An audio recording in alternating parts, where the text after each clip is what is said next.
Գերիալների ազատության, նեղյալների մխիթարության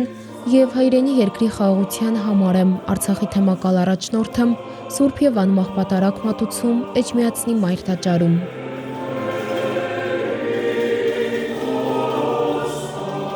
Հայ ժողովրդի և մեր հայրենիքի Հայաստանի համար է աղոթում Մայրաթոր Սուրբ Էջմիածին եկած հավատավոր ժողովուրդը։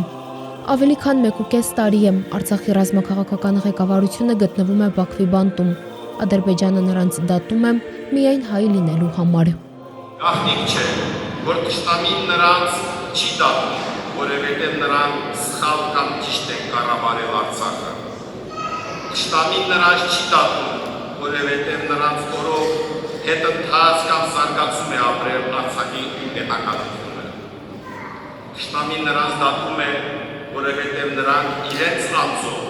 վկայում են Արցախի անկախության իրավունքի մասին։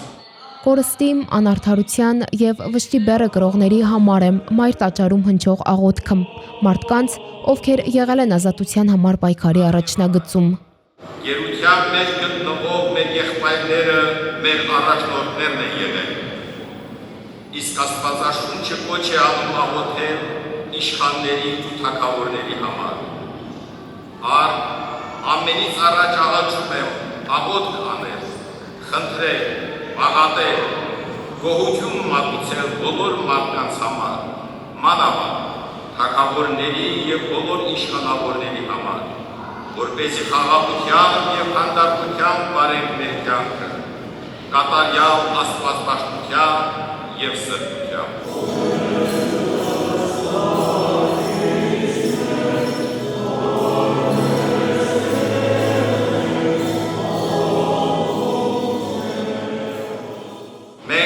Պետք է գիտակցեք, որ անկախ ամեն ինչից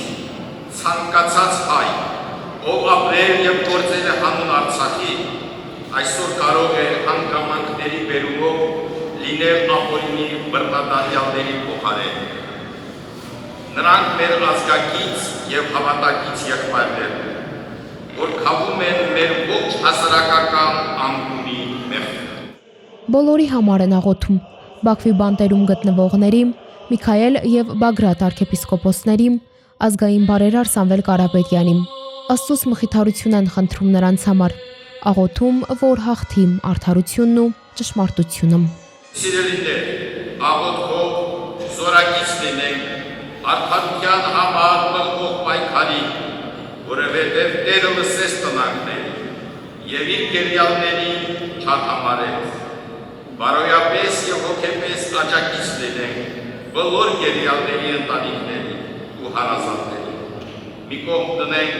մեր ներքին տարաձայնությունները, հետապնդելով մեր ազգի հավաքական արդարությունը։ Ամենայն Հայոց կաթողիկոսի տնօրինությամբ Սուրբ և անմահ պատարագ կմատուցվի նաև հուլիսի 1-ից 4-ը Մայրաթոր Սուրբ Էջմիածնի մայր տաճարում, Երևանի Սուրբ Գրիգոր Լուսավորիչ մայր եկեղեցում և թեմական առաջնորդանիստ եկեղեցիներում։